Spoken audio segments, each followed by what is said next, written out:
myself, I've been at UConn and with the Career Center since fall of 2001.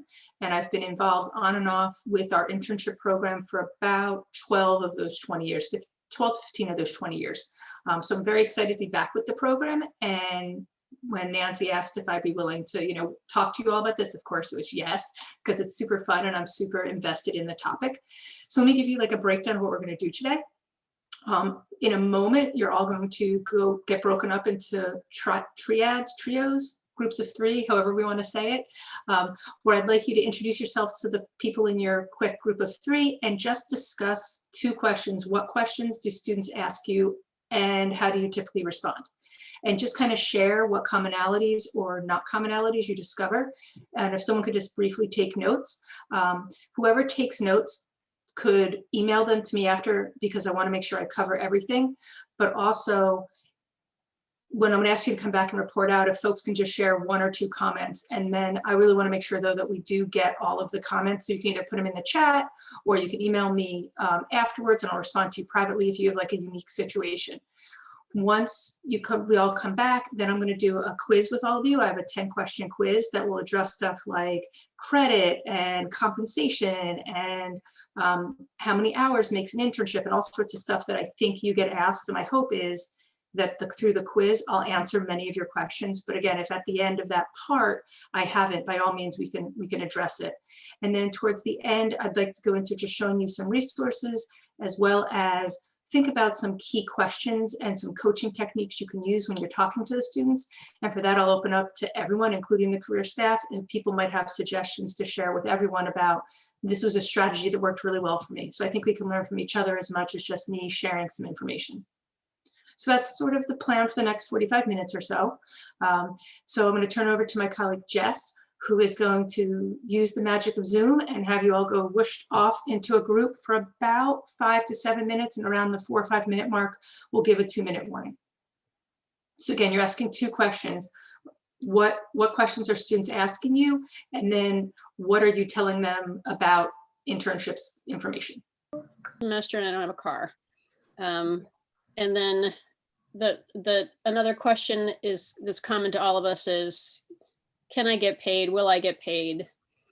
And then a last question I think that we found in common was, I have classes 5 days a week. Can I do this with my schedule?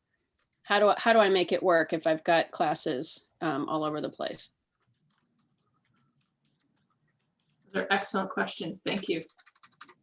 Yeah, some of these I'll answer through the next part, and then if I don't, I'll come back to them. So I'm writing them down. Did any other groups have any other questions that were posed as well that I want to make sure I address? Laura Bunyan? You're still muted. There you go. Sorry, took me a second. So I should say I'm on the Stanford campus. So a lot of my students at this point are mostly first generation college students. So I think that influences some of the questions I get. But one question I get is, why should I even do an internship? And I just had someone for the Center for Career Development talk to my work and occupations class this afternoon about internships. So it was nice to kind of follow up with this. And I basically just tell them that when I was an undergrad, I thought I wanted to go to law school.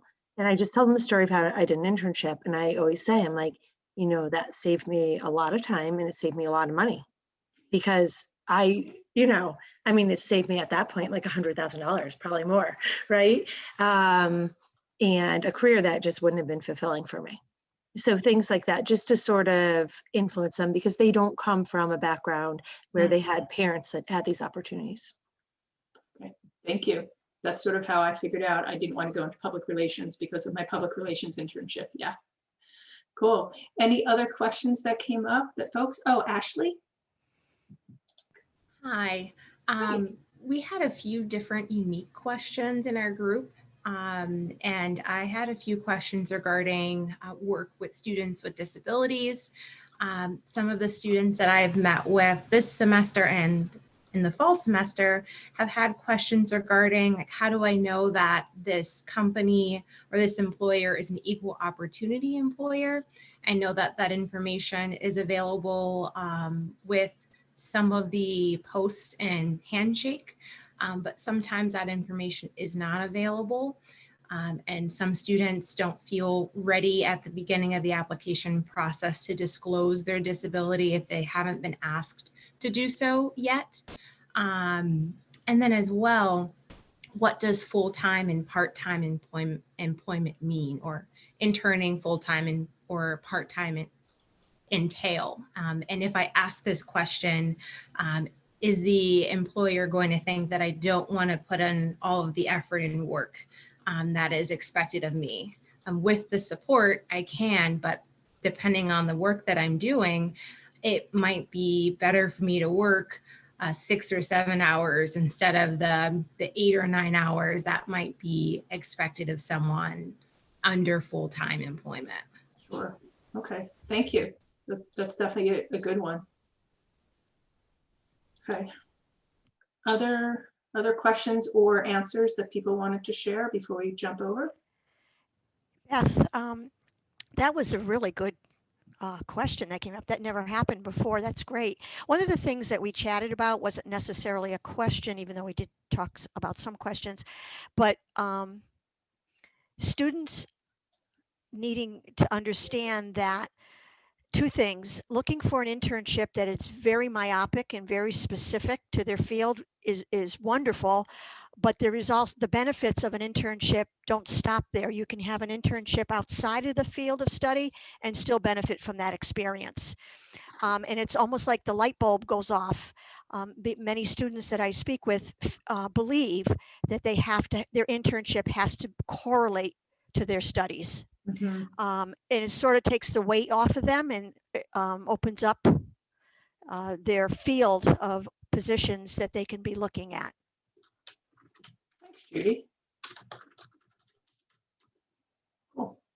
All righty, I'm going to jump into the next portion with the questions that I want to pose out to you all to see like the knowledge base and how I can help. If you think of other questions, just throw them in the chat, and Jess or I will keep an eye on that. And a few others on the staff as well. We have a lot of us here to support you. So I have put together, like I said, a poll. So I'm going to see if I can get it started, and hopefully it will all work. There's 10 questions. Let's see, and it's saying I'm logged in from another device. My polling session is inactive. Jess, does that mean that you have the poll now? Okay, so Jess will be running our poll. You want to throw in question 1, which is really question 2, since the first one I had to redo. Yes, however, I've never done a poll. Do I? At the bottom of the screen, it says polls, right? Yeah. And then it should just let you start with the first one. Can people see it? No. I can either relaunch polling, which, Try that. okay, got it. Can everybody see it now? No. Oh, you all can see it? Yes, yes, I Okay. can see it. can. Yep. Awesome. Oh, I can't because Jess and I are sharing the host. Okay, that's good. I'm glad you all can see it. Okay. I will share out results once we have them. So the question is, a student has to have an internship to get a job, graduate school, etc. Right? Is that the question you're seeing? No. Nope. No. An independent study or practicum is the same as an internship. Thank you. All right. So true, false, or unsure. So is the experience the same? And you can interpret that any way you like, from a registrar perspective, from a student experience perspective, from an advisor or faculty perspective, it doesn't matter. Do you think an independent study or practicum is the same as an internship? True, false, or I don't know. So, and then Jess, when you see some results, you can share the results and I'll talk about it. Awesome. We are pretty much fully complete. So 8% said true, 85% said false, and 8% said unsure. So our falses are correct. An internship is not the same as a practicum or field study or independent study. Sometimes it can serve the same purpose, right, on a resume as far as giving someone really good practical experience, like what Judy was just talking about. When it comes down to coding, though, on the transcript, it's really important to differentiate if the student is doing an internship for credit, that they take an internship course for credit, not the practicum or independent study or research, because it can mess up their entire, like how many credits they're allowed to do for something. So they're very similar in the sense that the end result is students received direct hands-on experiential learning. They're just coded different, and then an independent study tends to have an alignment with that faculty member who's overseeing it, where the practicum or an internship tends to be more about the experience itself and might have an on-site supervisor. So there are some subtleties. Okay, all right, let's go to the next question. And if folks have questions at all while I'm talking, yep, Kim has one, either raise your hand or put it in the chat. Yeah, Kim. I had answered true for that only because every time we tried to register the courses through political science, the registrar's site makes it look like it's an independent study, even though it's not an independent study. It doesn't appear as an independent study. Sometimes it reads as practicum. So I'm always confused on how to complete, and especially now there's an online form. I don't know if anybody else has had to complete this online form with the registrar's office, but it is extremely confusing. And so that's why I figured I've seen this so many different terms, but I do realize that it's, an internship would be classified differently. I'm just looking at it from the registrar's perspective. Thank you, Kim. If you work with a student who's looking at courses, if they end in 8.1 or 9.1, that's the internship course code. 8.0 and 9.0, I think, are practicums maybe, and I'm not sure I have a list. I don't have it in front of me of what the independent study is. So and I'm happy to help with that schedule form because I've put in a lot of classes recently using like that schedule request. So I might be able to help you with that. But yes, as you're working with students, try to look for courses that are 8.1 and 9.1, and then 8.0 and 9.0, I think, are like field work. I'm pretty sure that's the code for those. Cool. All right, Jess, you want to go to question 2?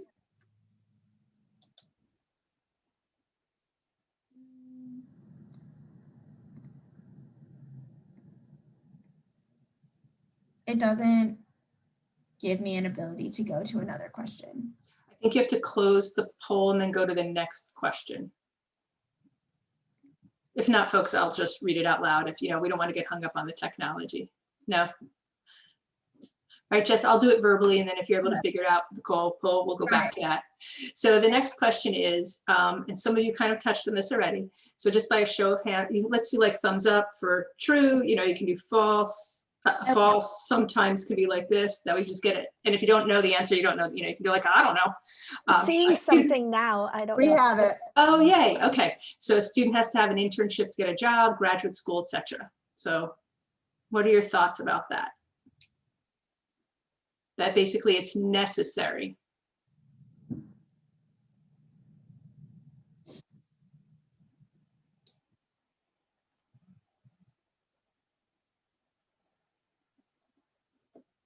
And Jess, whenever you're ready, you can give us the results. Still some people submitting answers, it looks like.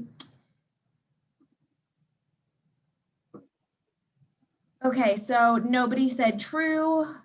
57% said false, and 43% said sometimes. I would agree with the sometimes, potentially with the false. I'm glad no one said true. Oh, no, I'm echoing. Sorry, folks.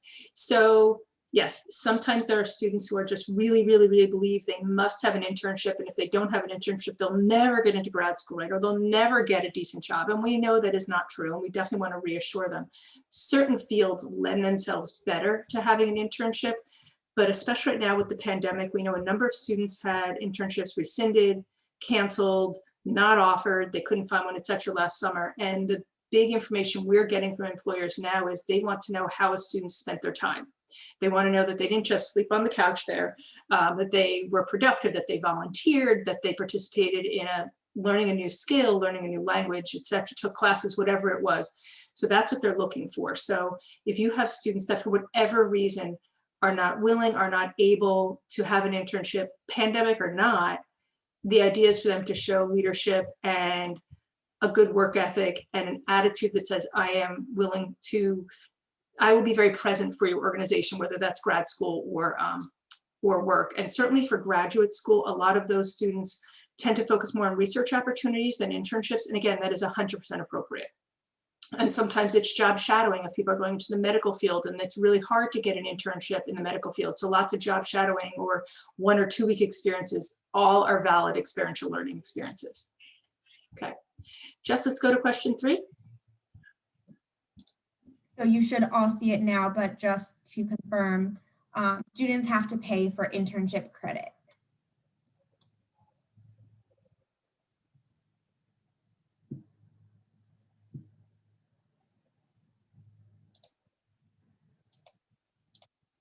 Okay, and it looks like we have most of our answers, if not all. So 42% said true, 13% said false, 42% said sometimes, and 4% said unsure. So the answer is both true and sometimes. So if the student takes a course, so when a student comes to you and says, I'm told I need to do it for credit, or I want to do it for credit, credit is a class, right? So classes have a fee associated with them. So when a student is a full-time student during the fall or spring semester, the course is not extra. They're paying more. If, however, they take it over winter break or summer break, yes, they're paying by the credit. So a single credit internship course like the one our office has runs a student about $650 in the summer. A 3-credit course, as you know, is around $1,700. So I like to have conversations with students when they say they want to earn credit, especially during the breaks. Why? Is the employer mandating it? Are they taking it in lieu of another course so it makes sense? But if they just do it because they want it on their transcript, then I think it's a good conversation to have. What's the value of that? Fortunately, our office also has a transcript notation course. It's called a 0 credit, which confuses the heck out of students. So I don't encourage you to use that term. I would just use transcript notation. And you can send them our way. It's on our website, which I will show you towards the end. And they just pay the $45 registration fee. And if they happen to be also taking a summer course, then they're not paying anything extra because that's just a one-time fee. And again, during the school year, they're not paying anything for it either. But that guarantees it will show up on their transcript. So the answer is sometimes. And we'll talk more about compensation in a couple questions. Okay. Questions on that one? All right, Jess, let's go to the retroactive credit question. Yep.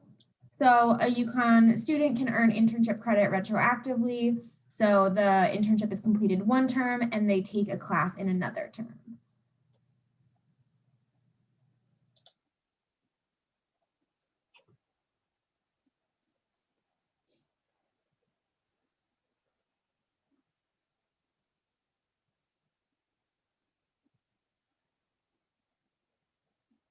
How are our results? We might have a few to go, but it is a fairly even split. So 17% said true, 26% said false, 26% said sometimes, and 30% said unsure.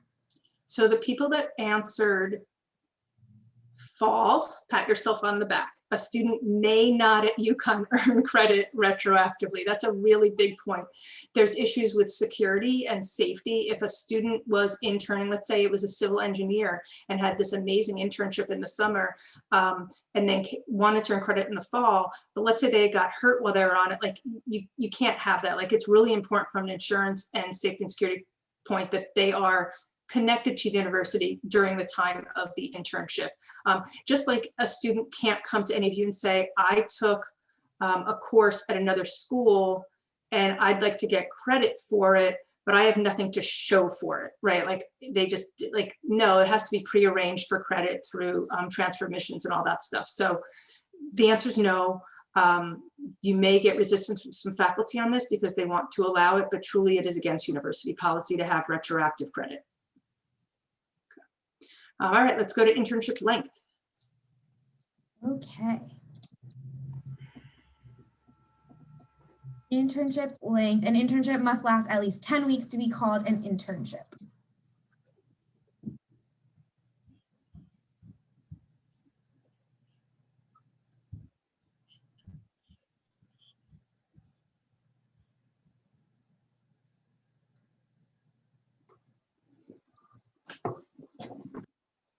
Looks like we have all of our answers, and 25% said true, 50% said false, and 25% said unsure. So this one's definitely like a trick question. When I first started doing the internship program, I was pretty adamant internships must be at least 80 hours, must be at least 10 weeks. It has to have this length to it, right? So the student can absorb into the work culture and really have this day-to-day, because honestly, I like 80 hours and 10 weeks because you could do 80 hours in 2 weeks. And I don't think we'd ever call that an internship. However, times have changed. And the term micro internship has become very common and popular recently. So we are seeing now very much students doing internships for 3 or 4 weeks. And I'm comfortable calling that a micro internship. I don't know that I'd still call it a full internship, but definitely if a student comes to you and says, there's this really cool opportunity, they say I can intern for 3 weeks, do you think it's worth it? I would always say yes. In the past, I would say, I'm not sure you'd call it an internship, but still take it. Now I'm like, yeah, you know what? You can call that, maybe refer to it as a micro internship. So we want to make sure that the experience has a certain number of hours in a week, as well as length of time that makes sense for your organization. On campus, there is, if anyone's worked with Student Health and Wellness and Jolene Nevers and the Sexperts, she has people who mentor with her 3 to 5 hours a week, and she calls that an internship. Our office has most of our interns are pre-pandemic circumstances, like anywhere from 8 to 15 hours a week. So I do think a little bit, few more hours is more meaningful for the student, but at the end of the day, it's all about, did they get the experience, right? And we'll worry about classifying it later. Now, if the student is earning credit, every department kind of has their own rule about this. So the student has to meet criteria for that class. And that's a separate conversation than just defining or calling something an internship. Okay. All right, let's go to the next one, Jess. I want to be cognizant of time. An internship site can mandate that a student earn credit in order to be an intern there.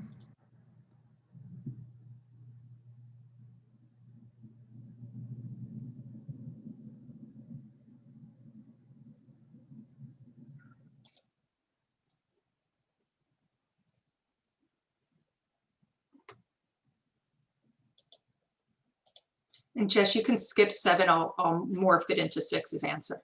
Okay. So looks like we have all of our responses. 40% said true, 21% said false, 13% said sometimes, and 25% said unsure. So the answer is definitely true. If an employer, sometimes employers for their insurance purposes, their insurance company, their legal department says, in order for anyone to be on our property, there has to be a connection. And if they're an unpaid intern, then the company might call them a volunteer, and volunteers aren't allowed to be there all the time. So what we want to do is, so those students definitely will come to us and say, I have to earn credit. So yes, the employer can mandate that the student earns credit. However, students may come to you and say, my employer said that I can earn credit instead of getting paid. And this is a huge rub for me because credit and compensation are completely separate entities. The employer determines compensation, right? The university determines credit. So there's some education that goes on with our employers about that, and honestly to our students as well. After this is done, Evan from our office is going to be sending you a handout that I use to determine what makes a quality internship and sort of how we vet and all the elements that go into that. And I speak to that as well. So just kind of addressing that. So again, the university determines credit, and just sometimes we have to help educate the students. I'm going to just jump into some of the answers real quick, just to be cognizant of time. The next question was, it's better to do an internship in the summer than in the semester. And a lot of students think that that's true. Honestly, employers don't care, right? They just want to see if it's in a field that really values internships and the student does an internship, they just want to see that it's on there. They don't need to know if it was paid or unpaid. They don't need to know the number of hours. It doesn't matter to them if it was in the summer or the school year, because each has its perks. During the summer, student might be able to work full time, but in the school year, they're juggling with the time management of taking an internship and taking 4 other classes. So each has something to value, and students can frame it that way. So it is not better to do an internship one time over another.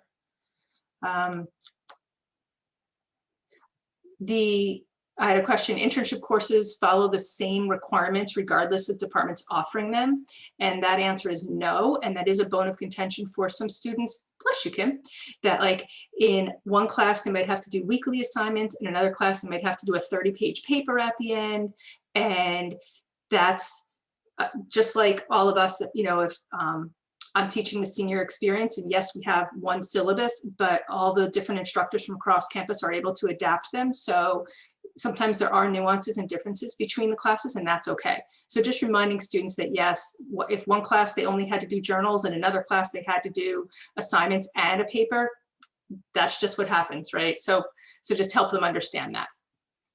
I mentioned earlier on-campus internships. We have about 15 to 20, 25 on-campus internships that our department knows about, and I'll show you some information on our website. We're in the process of updating our website, so it won't continue to look like this. But as you're working with students and they come to you and say, I don't know where to start, or they're like, I really want an internship, but I don't have a car, by all means say, did you ever consider an on-campus internship? There are some departments that have them all the time, like the Career Center. There are some departments where a student can approach that department and say, any chance that you could use an intern this semester? It may or may not be paid, but sometimes that's okay, you know, about that. So there's a great way to help them design their own internship, and our department has some good resources for that we're happy to share, sort of how to help the student approach. Okay. And my last question that I had planned on answering was, nope, it disappeared. That was my last question. So we're good. So before I go into the questions that you all asked earlier, did any of this generate new questions that we want to make sure we address? And I do want to show you some information on our website as well. Do employers work with career officers? Yes, thank you, Amanda. That's a great question. So Amanda asked if employers contact us. Absolutely, they all the time. Sometimes, so I have a website called Internships, an email, internships@uconn.edu. And I'd encourage you to have students send their questions to that, because I manage it as well as a GA. So there's a couple of us on it all the time, but employers do send information in there. Plus we have a whole recruiting team that meets with employers, and ultimately positions won't get posted without being vetted. We do everything we can. We can't 100% guarantee it, but we do everything we can to make sure that your students are going into experiences that are legitimate and worthwhile for the student. Let's see, Terry wrote a quick note for students without cars. The town has internship experiences at town hall. Oh, thank you, Terry. I did not know that. I know there's also a couple other businesses in Store Center that hire students all the time for interns, and they're paid, which is just quite lovely when that happens, because that's just bonus. So the questions that you brought up earlier that you're asked a lot is what is out there for internships. So in a moment, I'll hop over to the website and show you some of that. With the virtual opportunities, I think it's going to be strategic with searching that, for instance, if I'm working with a student that wants to get a medical internship or a law internship, and they just type in medical internship or law internship, all they find is stuff for medical students and law students. So we add the word undergraduate and a whole different boatload of experiences come up. So I would do the same thing with virtual, that maybe they try different keywords like remote internships, virtual internships. If they don't see anything posted, I'd encourage them to apply anyway. And then if they get an interview, that absolutely can be one of the questions to the organization. During the pandemic, is the opportunity in person or online? And then will that change at any time? So it's not a, I'm not willing to do this kind of thing. Speaking to the question earlier that Ashley brought up about like perception of hours and stuff like that, it's kind of similar to that. So it's all about how it's framed. But we are hearing from employers right now that everything is being offered. Full start right from the beginning in person, start remote, and we'll see what happens with the vaccine and people's comfort levels, et cetera, and potentially become in person, or nope, we're just sticking to 100% virtual for the entire time. So they're all out there. So unfortunately, I don't have a definitive, this is the way it's going to be. Okay. Can I get paid? Will I get paid? We kind of talked about that briefly. It really all depends on the employer. Now, there are some employers that don't realize that credit and compensation are not synonymous, or they don't realize that a student has to pay. And when they hear that, they actually get upset, which, you know, makes sense. And then they might offer to cover the cost of the credit, or they might offer a travel stipend or a housing stipend. I've had students ask for those. So by all means, a student can approach that. And if they're uncomfortable, they can work with us or maybe with you on crafting language in an email or for a conversation about how to ask for funding when it wasn't initially offered. Can I manage it with classes and time commitment? I think that's a bigger question than I can probably address in the moment, but I think it goes back to, let's talk about your time management skills. What's the highest number of credits you've done? Have you had a part-time job while a student? How did that go? If it's, let's say it's an on-campus internship at any of our campuses and there's no commuting involved, that might be more manageable than someone having to add in, like Nancy and I were talking about this the other day, how when we do start returning to campus, we have to find those 10 hours again that we no longer have for the commute and like the walk, right? And just the adjusting the downtime once we get home or once we uptime when we get to the office. So I think it's that kind of conversation. For first generation students, I think that was a really good point, that why should I do one? What is the value of one? Sometimes when I first started doing this, I used to do presentations on the value, and so many students said, we know the value. You don't need to tell us why it's important. So I've pulled away from that. So I appreciated the question about what about our first generation students? So I will revisit that. We are having a presentation later this month about what is an internship and how to find one, and I'll definitely be addressing that. And all of the internship research and co-op presentations are on our calendar, which again, I'll show you momentarily. For students with disabilities, how do we know if one is a good one for them? I think it's probably a case-by-case basis. I would think the student will need to know what it is they want to contribute, how they want to contribute, and then we'll have to work with them, or the Students with Disabilities Office will have to work with them on assessing, is this an office that is accommodation friendly? We know there's the law, and we also know there's reality, right? So definitely working with us to, I think on an individual basis, to make sure that student is getting their needs met.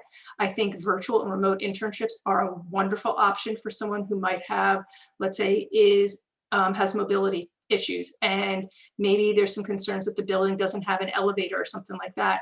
There might be a great way to be actively involved and engaged, but in a virtual experience versus in person, and that way they don't lose out on the option. What does a full-time or part-time employment mean for an internship, and how will that be perceived? I think I kind of addressed that with like the summer versus winter. We also, UConn has a co-op option. So if you're working with students that indicate they're going to graduate early, or they kind of just need a break from school but don't want to disconnect completely and take a leave of absence, remember the co-op option. That is a paid opportunity that's at least 4 months. The student is considered a full-time equivalent, but it's just over $100 to hold the spot. And I'm the co-op coordinator, and that email is careercoop@uconn.edu. If you forget that, just send them to me. No worries. But right now I have 8 students on co-op this semester, and probably half of them are doing it because they just didn't want to do school remotely and they didn't want to take a leave of absence. So, and the Dean of Students has referred a few students. So it's a really viable option. So if for whatever reason the student isn't ready to return to classes in the fall and they're talking to you about that, please feel free to put out co-op as an option for them. If a student is a December grad and wants to not start the job search and really is like, well, I don't know what I want to do for the next 4 months, they could actually be a May grad, finish all their coursework in December, and do a co-op that spring. So that's just another group of students that really benefit from the co-op experience. And Judy referenced the interning outside of the field. Absolutely, from a career exploration perspective, I would always encourage that, because any internship or any practicum, right, any research experience is always better than nothing, right? Even if it teaches them this isn't what they want to do, it's just a great way to get introduced to it all. Okay, I really want to be respectful of your time, so I'm going to quickly share my screen to take you to the internship page. So are folks able to see that? Jessica, I see you cannot. Great, thank you. So when you're on the UConn Career Center page, you would go to who we serve and then click find an internship or co-op. And then you'll get to this page. So in here are a few items I wanted to point out to. Right now, Nancy, myself, and a couple others are revamping this page, so it might look a little different towards the end of the semester. The content will be there, but we also want to make some things a little easier to find. So one thing I really want to point out to you, though, is this earn credit for your internship page. I probably refer students more to this page than any other in my role, because I don't see students a lot day to day anymore, but I get so many emails about credit. So this is where there's information on the 1 credit and the 0 credit transcript course that I oversee, as well as a list of anyone that had any department that has a course, as well as any department that doesn't. And then if the department has a course and has this little asterisk next to it, it means it's open to non-majors. So that's really important, because there are some students who aren't eligible for an internship within their own major until they're a junior, and they get an amazing opportunity and they want to earn 3 credits. They don't want to work with my one credit, so they find an opportunity that will support them. So that's this column. And again, I refer to students every day, especially around add drop and registration. There'll be a lull probably in February. I won't get that many questions, and then it'll pick right back up, you know, mid-March. So another page that I wanted to point out to you is the basic fund. Here's definitions and whatnot, but finding an internship, we have a number of resources on here. We have a guide certainly available if it's a self-paced guide. So it's like a workbook guide. So you can refer students to that. If they want to watch a video, come and talk to us for an appointment. And then we have other references. So one of them is Handshake, which is our job portal. It's kind of like Indeed, but it's just for colleges and universities. So these are employers that are actively seeking students. And then there's a number of employers that really appreciate the UConn education and they just want UConn students. So the students can find internships in here. On-campus and partnered internships is where we list out the departments that I know of that have on-campus internships. We know there's even more. So we're revamping this page. They are currently broken up just by different categories, and you know, a student can click on one and just kind of see what's the process to apply. In the future, this will be just a straight link maybe to certain departments, but for right now, this information is here. And then I'm working on developing more UConn partnered internships, like with UConn Health and the UConn TIP program. So more to come in there. This is one of my favorite pages, the common search engines. It will change again slightly. Instead of saying industry or niche specific, it will say career communities.